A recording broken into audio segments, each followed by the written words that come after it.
आंतरराष्ट्रीय मळार कच्च्या तेलाचे मोल वाडला त्या खातीर इंधनाचो दर वाडला। हे केंद्र वा राज्य सरकारान केल्लें ना। युक्रेन रशिये मदल्या झुजाक लागून आंतरराष्ट्रीय मळार कच्च्या तेलाचे दर वाडला म्हण मंत्री माविन गुदिनो उलयला। RDXGOA खातीर पर्वरेच्यान गौतम शिरोडकार। फ्युअल प्रायसीस हांव एकूच जाणा ते सांगता because of the international prices rising of crude oil. They are bound to rise, number one. Number two, are you not aware Russia and Ukraine are at war? Because of that, per barrel the prices have increased. Is it the local government which has increased the prices?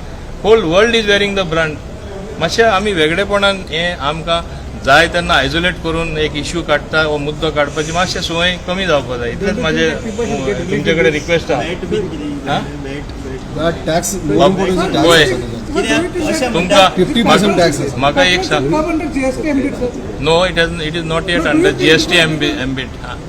I was a member of the GST council. It is not there in the under the GST ambit.